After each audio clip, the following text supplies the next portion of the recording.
So first of all, I'd like to say thank you for joining us. It's been a couple of years, and it's fantastic to get all of you back in the same room here. So we've got a lot of guests here today from Vancouver, Toronto. And from Toronto, Benjamin Nicholls joined us. He's made the trip, the Managing Director and Chief Economist for CIBC. Thank you, Benjamin. Along with our CEO, Brian Rosen, and our President of Brokerage, Daniel Holmes. So it was interesting. A couple of days ago, I was having this conversation with my son, and a question came up, and he asked me, "Dad, what are you grateful for?" And to me, it was an interesting question, and kind of resonated. And I was, no kidding, thinking about it on the way in this morning. But I was thinking about it more from, really, what am I grateful from a professional sense? And the more I thought about it, the more I realized, like, I'm very fortunate to lead such an incredible team of talented individuals.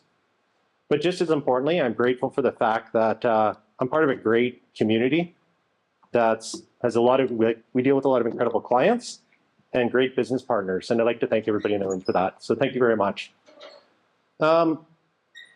We've all had a lot of interesting times the last few years. And I think there's one word we all have in common, and that's resilience.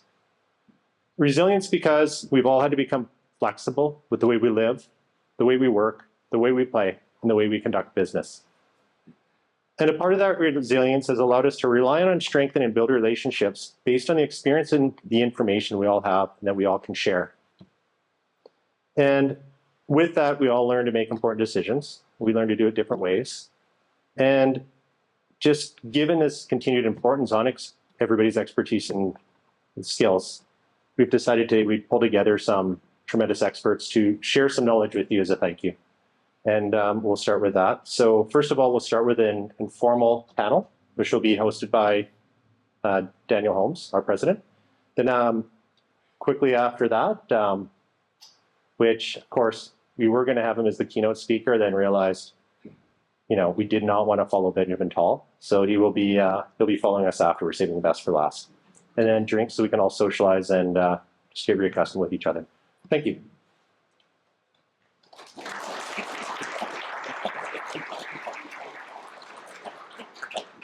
I'm going to intentionally embarrass a few people in the room right away because it's been 2 years since we've done this. So a special thank you to Megan, Sarah, Emily, and Tyler for putting this back on.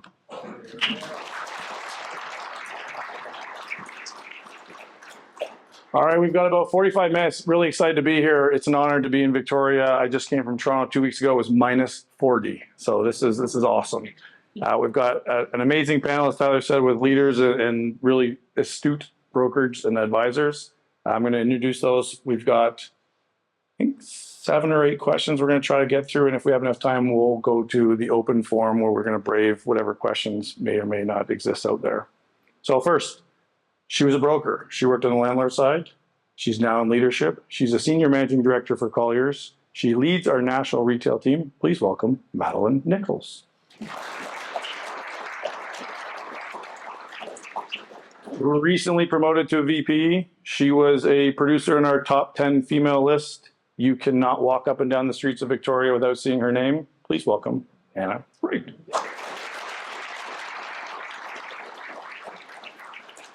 Our investment specialist sits on our national multifamily team in his 30th year, a wealth of knowledge and a great resource for Colliers. Please welcome Grant Evans.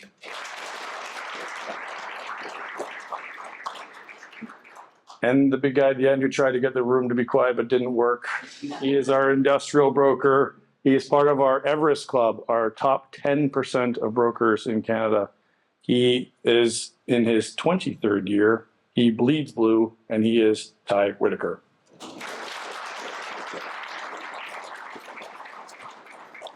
Okay, let's dive in. Anna, if you could kick us off. We're going to talk about COVID right away. COVID has had a great impact on the office and retail segment. Where are we now? Thanks, Dan. So I'm going to talk mostly about the office part. I think Madeleine will add her part on the retail. I think we should talk about where we came from and where we are. So Q4 2019, we had a vacancy rate of 5.1%. Very healthy market. At least most landlords like it that way. Q4 2022, 3 years later, 6% vacancy. So overall, less than 1% increase. So Relatively stable market. We probably peaked at around 7.3% vacancy in 2021, but keep in mind our 10-year average is 7.67%. So we're still well below that. So we're still in a good office market. Obviously, COVID has impacted the office market. Everyone's a little uncertain, full of buzzwords, unprecedented, Zoom, hybrid, all of those types of things. But I think it's safe to say hybrid is here, and now we all have to figure out how to navigate through it. And each business and each industry is figuring out that hybrid model. Probably some will be completely remote, maybe more on the tech side, and some will be completely in the office. And I think it's hard to find a trend, it's hard to find consistency. When you talk about Colliers offices, you come to our Victoria office, every seat is full. Every day, every seat is full. You go to our Toronto office, and it's a different story for Vancouver, right? I think logistically here in Victoria, we have the benefit of being in a smaller town, so we don't have the same transit and travel issues. We're not spending 45, 60 minutes on a train to and from work, so we don't have to navigate those issues. But it is really coming down to navigating and balancing what employees want and what their businesses are wanting to do to keep those people. Maddie, if you could share some light on the retail side of it. Yeah, thanks, Dan. And Anna, yeah, there's lots of things you touched on there that really do reveal themselves in the retail world as well. And so many of us think, well, you know, we've listened to the media a little bit or seen those shuttered storefronts on our favorite streets. We might think that retail is in a certain state, but I can tell you that retail is at an all-time high. And the Canadian retail sales are now at 735 billion. And that is 19% higher than where it was at the end of 2019. And BC has performed right alongside that with an increase in sales of, again, 19%. And right here in Victoria, it's a very similar story too, at an 18% increase of now 7 billion in sales coming right out of Victoria. But it's really a story of a difference of divergence between the suburban and the urban market. So the shopping centre vacancy here in Victoria has decreased down to 2.7%. It's really low. The urban street front vacancy has increased a little bit, and it's now 8.9%. And you might think that that's a big number, but when you actually peel it back, there's actually just over 1% that's older developed properties that are looking to be redeveloped. So it's actually really 7.8%. And we always consider in retail, anything in the 6 to 10% range is really very healthy. It allows stores the opportunity to right size, move down the block, and so forth. And then in Victoria, there's so many good news stories. There's Robinsons, Giant, Arc'teryx. These stores are all packed. Any day of the week you go in. The little shoe store, the Cobbler, 2:30 on a Thursday afternoon, and it's packed 15 deep. And then the Starlight that has that wonderful development, 1.5 clear city blocks, bringing 100,000 square feet of new commercial. Well, it's stories like that that are a real indication of the vibrancy of downtown Victoria. Thanks, Anna. Thanks, Maddie. Changing gears, Grant, how is Victoria viewed on a national stage in investment commercial real estate versus today versus pre-COVID?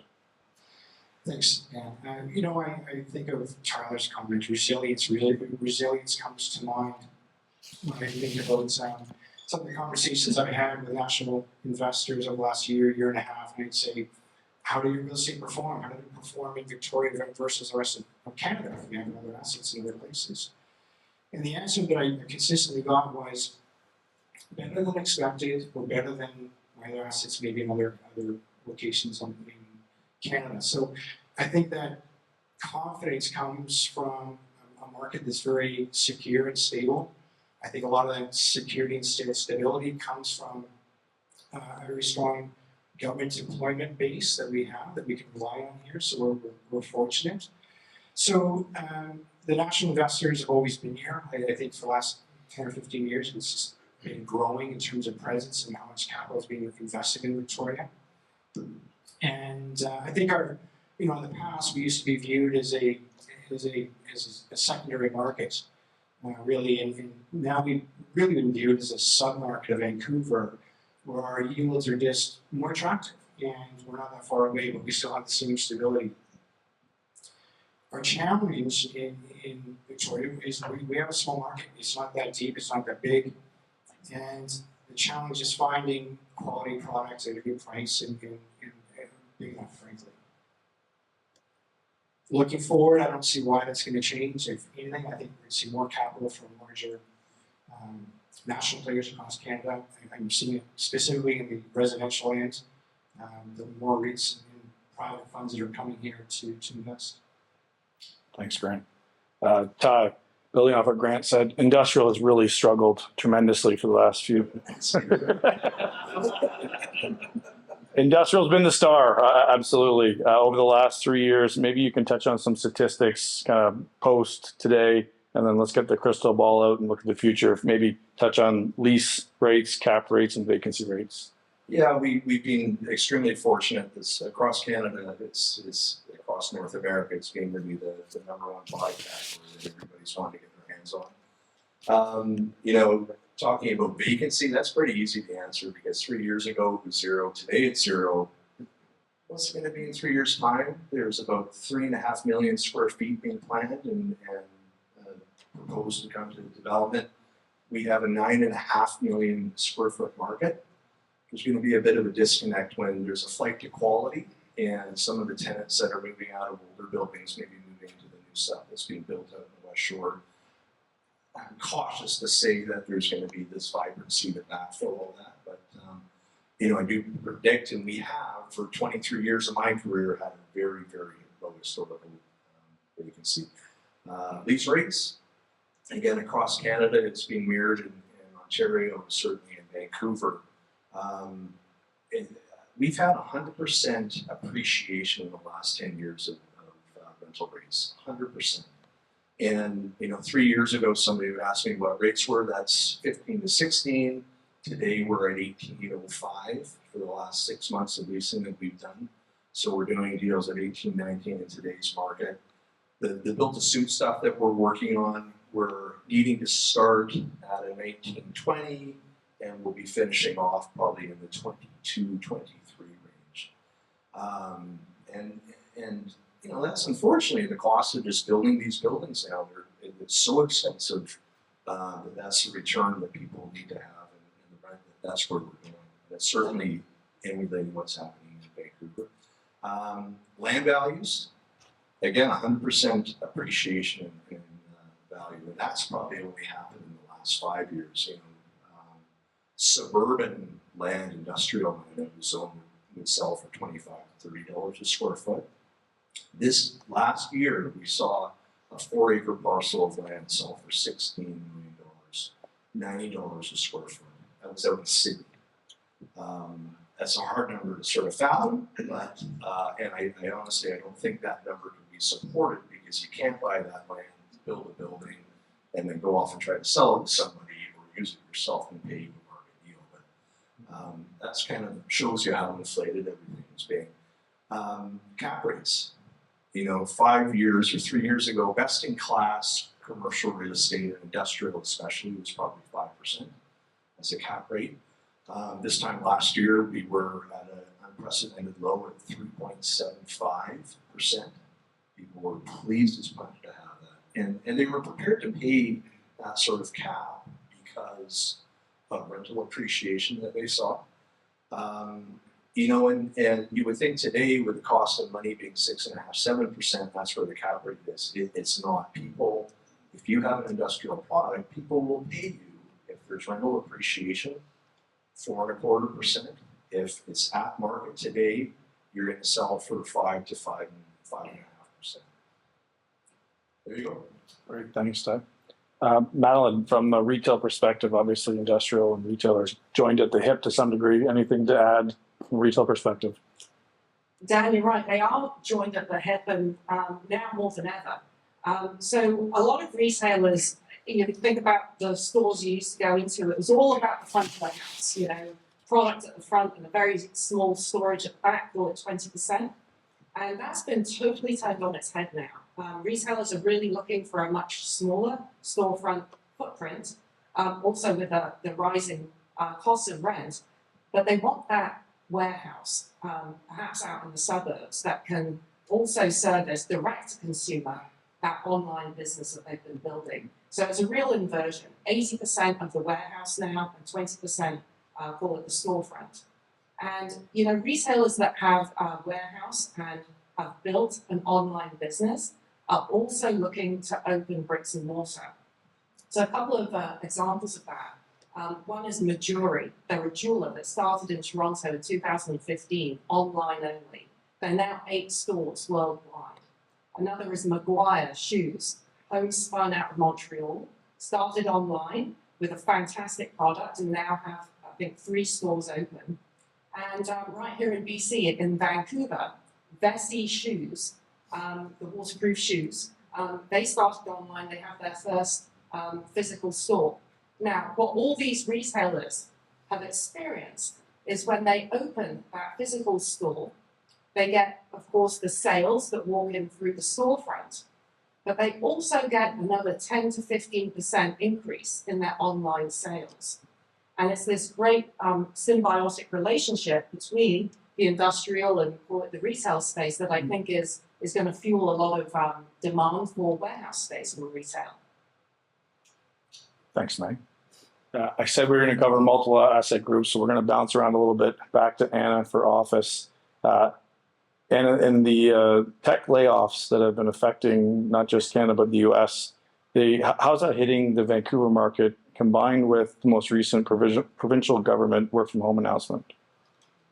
Yeah, I'm sure everyone here has, especially in our capital city, knows about the province's recent announcement around their policy around work from home, their telework model. So what I think is different here in Victoria versus perhaps some of the US, where we've seen tens of thousands of people being laid off from Google and Amazon and such, is that my feeling is it's employee-centric decision-making that's happening here that's driving a work-from-home policy or a hybrid policy rather than numbers. And that's out of a desire to retain talent. We're in a really low unemployment market, and especially in our tech industry, if you tell someone they've got to go into the office 5 days a week, they're going to say goodbye and they're going to go work for someone next door. So I think what's happening here in our market is being driven by that. We are starting to see an uptick in some sublease activity. People just aren't coming in like they used to. I earlier talked about the vacancy rate. That's something that we've tracked historically. We've never tracked occupancy in an office though, really. So we talked to some landlords, we've talked to some property managers around swipe card access, and they're probably 30, maybe 50% occupancy in Victoria. So that's what's starting to get people to really think about what is my hybrid work model. And so subleases are starting to come. When we looked at the numbers of what's out there, the sublease activity right now is 0.4% of our 9 million square foot market. So it's still a really small percentage, although we're starting to see that. Most of it's downtown. Most of it's driven by tech, where they got cool, funky space, just seeing if they can maybe leverage that. But we are seeing still good activity. I would say an example was a suburban office building, well priced, well parked, amenity rich, had 3 competing offers on it recently, and that was for over 5,000 square feet. So there are still groups that are active, but we are starting to see the effects. The government, like other people, have to figure out what that model is. So far, they've renewed in all their space. They haven't given anything up, but I think it's a little bit telling to think that we can start to see that. The groups that are probably going to be most vulnerable, the buildings, would be lower class buildings as they continue their flight to quality. You want to keep good office space that's enticing for their people to come back and work in. Thank you. Anybody's looking for a unique way to track occupancy, the most recent high-tech survey that I heard of was toilet paper consumption. Not kidding. A panel wouldn't be fun if we didn't have a little debate, maybe a little shoulder rubbing, hopefully no blood. But Ty and Grant, if we could maybe dive in a little bit and talk about the two differences and the main asset classes that you focus in industrial and multifamily. Which one's better?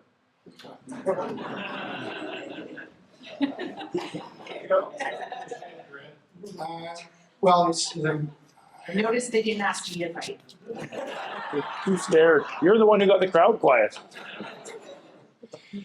well, apartment building sector is what I know best, and I think we kind of gravitate to what you know. So you look at the residential fundamentals of the rental market. They're very strong, and they will be going forward. You look at our vacancy that just came out in Greater Victoria, 1.5%. You look at our 10-year average, 1.8%. And you look at the 20-year high, not the average, but the high, we've only hit 2.8%. So historically, we've shown we are a very tight market. Add on top of that, we have a lot of immigration coming in. The last 5 years, we've had 10,000 people. We all know that's ramping up. And so all the indices and all the indications that we're going to have a lot of people moving here and strong growth leads me to feel that multifamily is in a good position going forward. And with a tight market is rising rental rates, and I just don't see supply keeping up with demand. Feel like my grade 7 debate team. Yeah, and I actually, the multifamily, we've sold a ton of it this past sort of 5 years. It's been a very hot product category that people do want to invest in. For all Grant's points, I think it's still going to keep trending that way. I think home ownership is no longer an assumption; it's a privilege. And especially if you need to be able to buy a home, mom and dad have to write a big fat check for you to even get into it now. So home ownership seems to be very unattainable, and the rental market will benefit from that. What concerns me with the apartment market, and maybe why I'm not as bullish on it, is the control that you have over your expenses. And what upsets me to no end every year when the cities come out with their municipal tax increases, and this year was a 9% increase in tax. You then have insurance that's really catching up with itself and becoming very expensive for sure. And then you also have our government meddling in how much landlords can also rent, all of which have an erosion of what your operating expenses are and ultimately the revenue you can get. If rents can increase. That's true, and I think that's the magic is being able to re-rent, get folks out, start the buildings up, and get new people in. It's unbelievable how much rent you can actually charge. Industrial, again, just because of its the variables and parameters that it operates in, and the 0% vacancy, there's not a lot of product available at all. It's a very, very sound investment. You can pass on those increases that government is adding on, as well as insurance, to your tenancies. For the most part, folks aren't fighting back in terms of what rental rates are becoming. I think maybe because of the cost of inflation, people are happy to have a place to do their business, and they're not pushing back on moving folks from $14 to $18 to $21 a square foot. So for that reason, I still really like industrial and be confident in that marketplace. Super surprised at that answer. We're in the home stretch here, so a couple more questions. In 1 minute or less, where would you place your capital and why? We'll start with Madeleine. Okay, well, we know there's still going to be demand for warehousing for resale, and we've just heard from Ty that there's absolutely zero vacancy for industrial. So I put my money in industrial sites that are located close to the core, that have an opportunity to add density and build stacked industrial. Thank you, Anna. I've got two answers. First, office. I live and breathe it. Strata office, for the same reasons of industrial, is a huge lack of supply here in Victoria. So I still think it's a great option, driven primarily by owner-occupiers. Secondly, though, I got my start in commercial real estate in retail. I'm a big fan of grocery-anchored suburban shopping centre with some extra parking. I also have a two-part answer, I guess.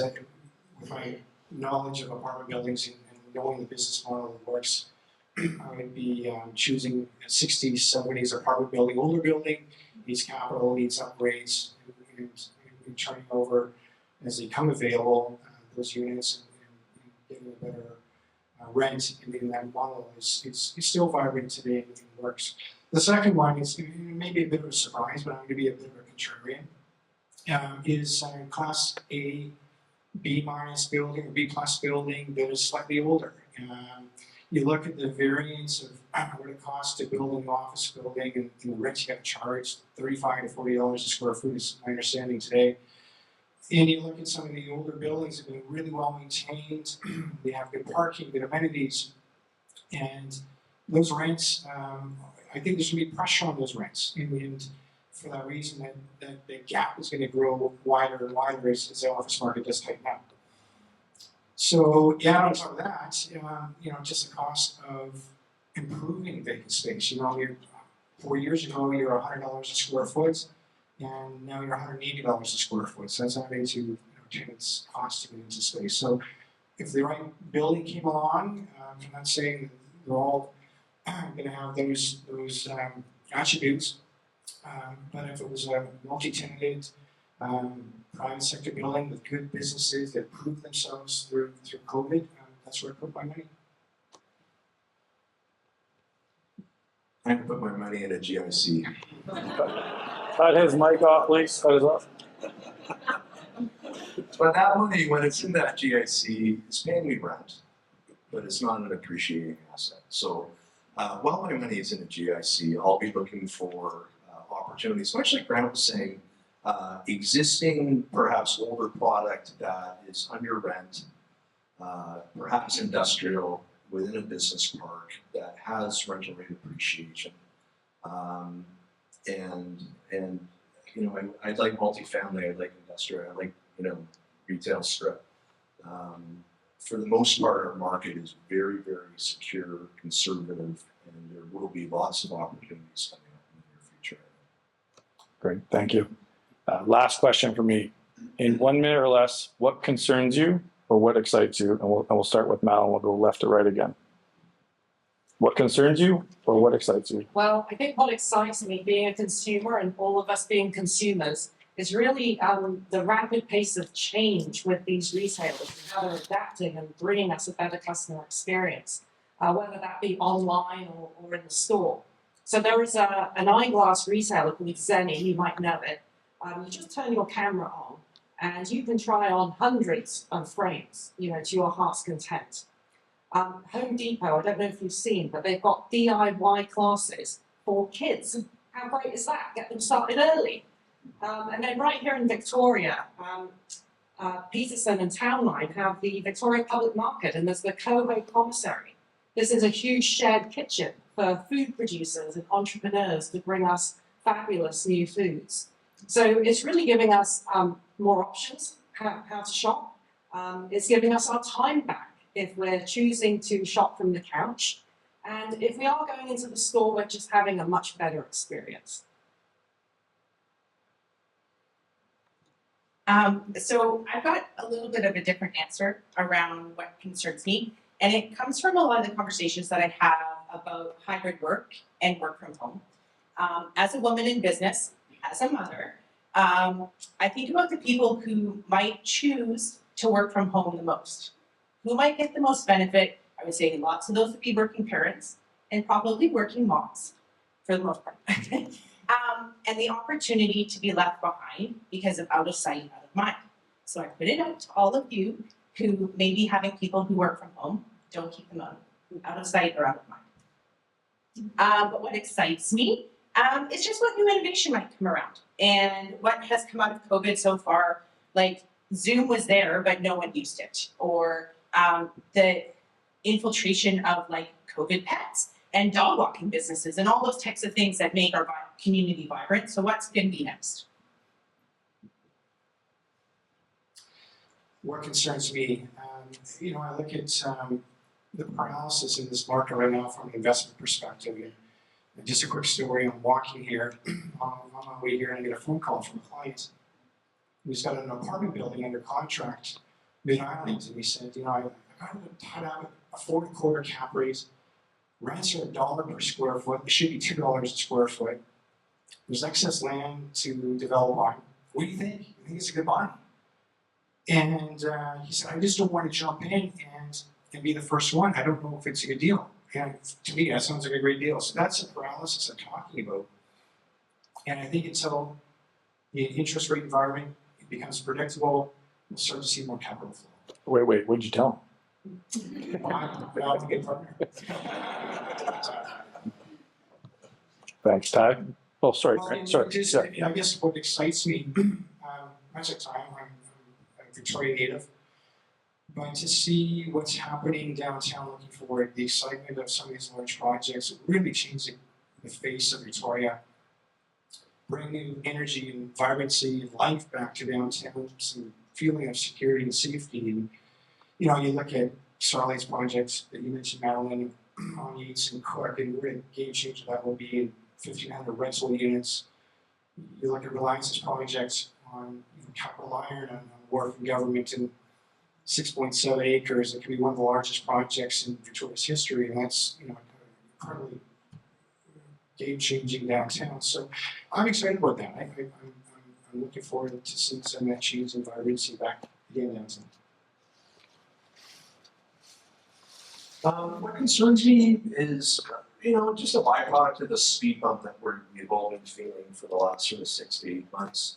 You know, you talk to contractors have had it just great for the last 5 years. Everybody's been making money. They're busy for the next 2 or 3 years. And now you're having conversations with them that they're not so busy. And maybe all those projects that they thought were going ahead, that we knew weren't going ahead in the first place, aren't going ahead now. And I'm concerned with the countertop guys and the carpet guys and the cabinetry guys who are all in business parks, and for them to withstand this little bump that we're going to go through and have been going through, and then they can come out the other end. And I think that will again be how quickly the economy speeds up, and how quickly clients like you can have the confidence to build an apartment building or build a condo building and get back at it. So that's my biggest concern. You know, what I'm excited about, we talk about this a lot. Grant and I have grown up together. We've known each other our whole lives.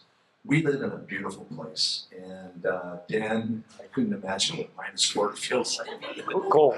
I cold in any part. And that's why people are moving to Victoria and living the island life that we're living, having a commute time of no more than 20 minutes anywhere you go. And I'm really confident that our market will be one of the first that are going to gain rates and traction and off to the races we go again. So that's what excites me. I think we've got a really bright future, not only for the older guys in the audience, but also for the young people that are involved in this industry as well. That's it. Then on behalf of Colliers, thank you, Ty, Grant, and Madeleine, and all of our clients that are here today. Really appreciate it. Thank you very much.